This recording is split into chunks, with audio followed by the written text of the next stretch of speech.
संबंधित विभागाची परवानगी घेतली होती का आणि हे झाड का तोडले? संबंधित विभागाशी मागच्या 1.5-2 वर्षापासून आम्ही कॉन्टॅक्ट केलेले आहे. मी 3 अर्ज केलेले होते. 3 अर्ज केलेले यापूर्वी प्रयत्न झाला होता. जे घातक जे पद्धतीचं जे जळाल्यानंतरचं जे झाड होतं ते काढण्यात पूर्णपणे न काढण्यासाठी फक्त ठराविक एरिया काढण्यासाठी परवानगी मागितलेली होती, पण ती अर्ज देऊनही परवानगी मिळालेली नव्हती. मग त्याच्यानंतर आम्ही जे माणसं लावून झाड तोडत होतो त्यावेळेस येऊन झाड स्थगिती केली झाड तोडण्यासाठी. मग त्या काळे मॅडमशी फोनवरती बोललेलो होतो आणि बोलल्यानंतर त्यांनी सांगितलं होतं तात्पुरतं आता तुम्ही ते होल्ड करा.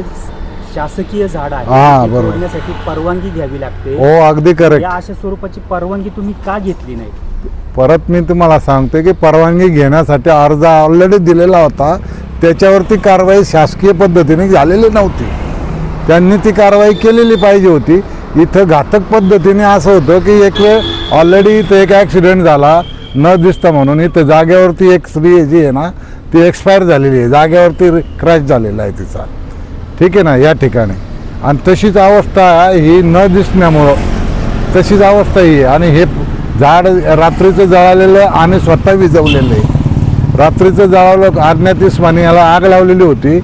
ते झाड तुम्ही व्यवस्थित नीटनेटके पहा, दाखवा आणि ते तुम्हाला कळेल की ते झाड आम्ही स्वतः विजवलेलं रात्रीचं उठून.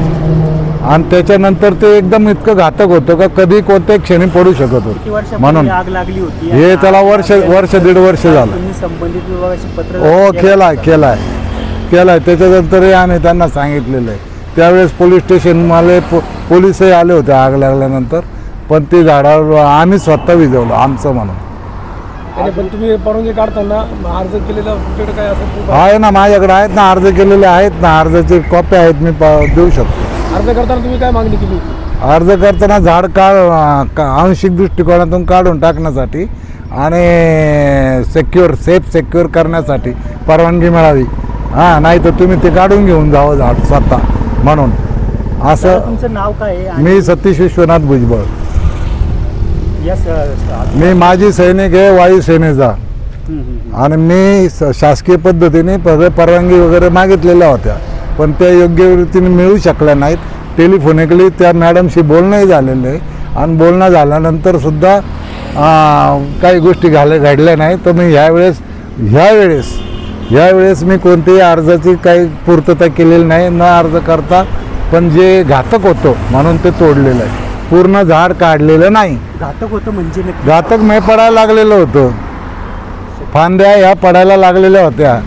आणि आता पावसाळा आहे, एनी टाईम आमच्या छतावरती पडून नुकसान होऊ शकतं. तुमचा व्यवसाय झाडाच्या बाजूला तुमचा व्यवसाय आहे ना, जॉन डेअर शोरूम माझ्या जागेत आहे. जरी व्यवसाय दुसऱ्याचा असला तर ते जे आहे जागा ती माझी आहे. आणि त्याच्यावरती ते त्यांच्या जागेमध्ये जे असलेलं शेड आहे त्याच्यावरती ते झाड पाडण्याची अवस्था होती, म्हणून काढून टाकतो.